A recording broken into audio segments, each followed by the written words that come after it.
Hello, and welcome back to another podcast episode of Just Shay and Friends.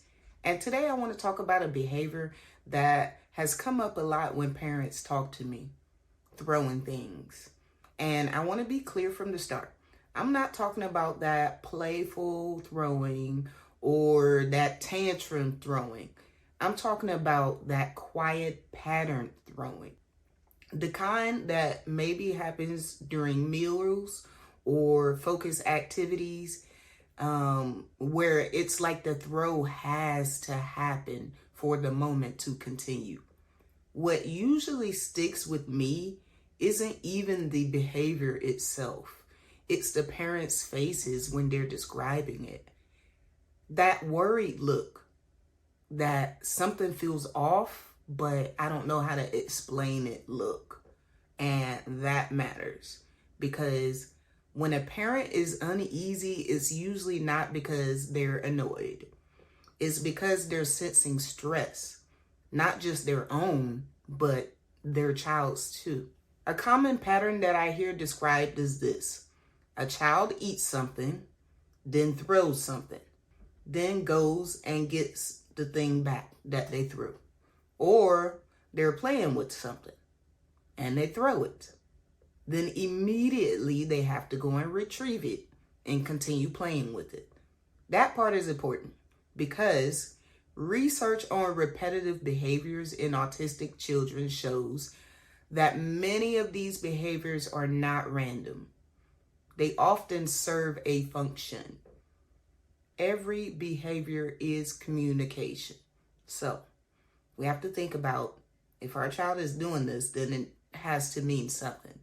But we just have to figure out what it is that the behavior is telling us. Sometimes the function of the behavior is sensory regulation. Sometimes it's helping the nervous system stay organized. Sometimes it's part of a motor or cognitive sequence that the brain is insisting on completing. The studies on repetitive behaviors and stimming show that these actions can reduce anxiety and help regulate emotional or sensory overload. In other words, the behavior is doing a job. It's doing something for your child or their body. So when a child throws something and then immediately needs it back, that tells me that the throwing isn't about being done with the item. Because that is a thing too that I have seen. When a child is done with an item, they'll just throw it because, well, they're discarding it basically. But we know that that's not what this is. That it's more like it's part of a process. And when you think about it that way, needing something but throwing it away, it kind of sounds stressful for the child. It's extra work, it's extra movement, and then it's extra interruption in whatever it is they're trying to focus doing.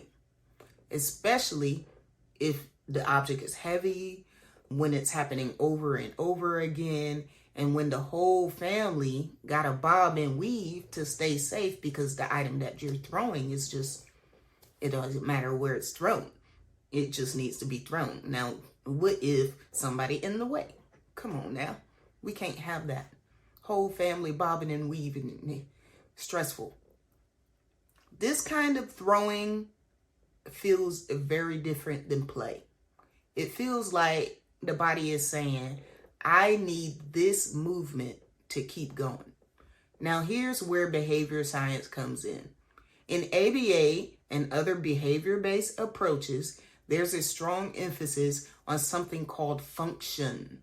Basically asking, what is this behavior doing for the child? Because if a behavior is meeting a need and we just try to stop it without replacing it, the need, it won't go away. It doesn't disappear. And research shows that when behaviors are reduced without addressing the function, they often resurface in a different form. Sometimes louder, sometimes riskier. That's why replacement behaviors matter. A replacement behavior isn't about punishment. It's not about saying, don't do that. And BT Dub, speaking of that, it's never a good thing to just tell your child, stop doing that or don't do that. It's always good to say, you cannot do this, but here, you can do this. You don't just want to tell them what they can't do. You also want to tell them what they can do, and then they know what your expectations are, and they know how to proceed from there. They can make good decisions from there. Okay? So, like I was saying, it's not about saying, don't do that.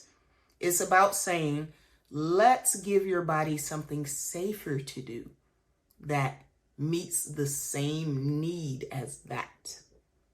This approach is supported by decades of research under what's called differential, that's a hard word for Elmo, differential reinforcement. The idea is that instead of reinforcing a challenging behavior, we reinforce an alternate behavior that serves the same purpose, same need, less harm.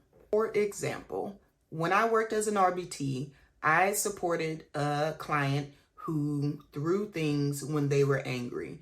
And when I mentioned it to my supervisor, there's BCBA, they didn't just tell me to try to stop the behavior. I wasn't just to tell him to stop throwing things. They said that that wouldn't have worked anyways. Instead, the BCBA put a plan in place that allowed throwing, but only with safe items. Foam darts, pillows, anything that wouldn't hurt people or break the room up. So we paired that with reinforcement, meaning when they chose a safe item to throw, that choice was acknowledged with either a verbal good job or anything like whatever they liked. And what happened over time was very interesting. He didn't stop throwing immediately, but he did start pausing when he was in that moment where he was just like, where he usually would just go and throw the item, he was stopping. If he was holding something unsafe like his tablet or his remote control, he would put it down and then grab a foam dart or a pillow or something else instead. There were even times when they would look at me and ask, can I throw this? And of course I would, if it was a safe item, I would be like, yes, of course, help yourself. That pause that they were taking mattered. That pause, it was self-regulation starting to form in them. And eventually they began telling me when they were angry. And sometimes they didn't throw anything at all. Just saying I am angry was enough for them to help calm them down. And that's really what it's about in the first place in that situation. And research supports this too. When replacement behaviors are taught and reinforced, children often develop better emotional regulation and communication over time. The behavior doesn't always disappear, but it becomes safer, more intentional, and less disruptive of functional behavior. And honestly, that's often the real goal, am I right? Not perfection, not silence, and not compliance. Less stress, less danger, more communication, period. This is important, especially during meals and focus activities. Research suggests, oh, BT dubs, I know I keep saying research suggests. I did some research. I forgot to tell you guys. Of course, I'm sure you guys know me because, you know, research. I'm a research head. But anyways, I did some research and I will put in the description all the links and everything for you all to look up on your own. But I'm paraphrasing the research and stuff here for you guys. Oh, okay. Back to what I was saying. Research suggests that repetitive motor behaviors often increase during tasks that require sustained attention, that require them to be focused on one thing, okay? Eating is one of those tasks. There's sensory input, there's motor planning, there's expectation, and then sometimes there's pressure. So the body has to find a rhythm. Throwing can start to be part of that rhythm if the opportunity is presented. And when we understand that, okay, we stop asking, how do I make this stop? And then we start asking, how do I make this safer? If this sounds familiar in your house, this isn't something that you got to figure out alone, by yourself, solo dolo, as the kids say, okay? You don't have to guess either. You don't have to trial and error your way through broken dishes and broken everything else, food on the floor, spaghetti on the ceiling, because this is one of those things where I'm going to go ahead and tell y'all to seek the help of your therapy team.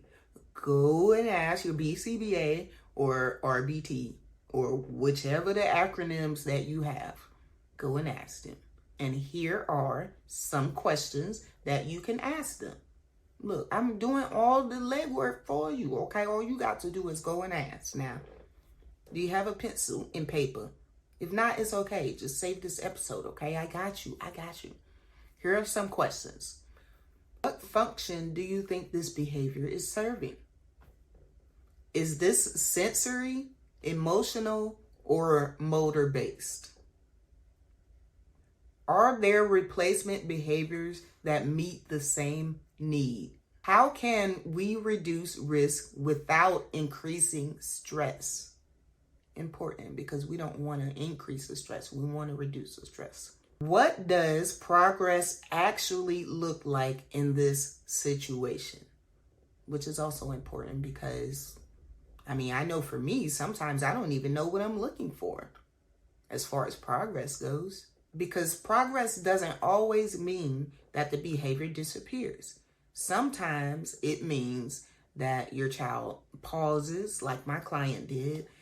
They choose a safer option. Sometimes it means they use words instead of objects. Sometimes it means just that everyone just feels safer in the room or at the kitchen table while they're eating. And that all of that counts. So ask your BCBAs, your RBTs, your ABCDEFGs. Ask the whole therapy team. Get them involved. Ask them these questions and add any questions, any other questions that you have. Write them down. Now, in closing, I want all the parents, caregivers, moms, dads, sisters, brothers, whoever, caregivers, I want y'all to hear this clearly. Needing support does not mean you're doing something wrong. It means you're paying attention. And it doesn't mean that your child is being bad. It just means that their nervous system is trying to communicate and they're just not communicating in the conventional sense.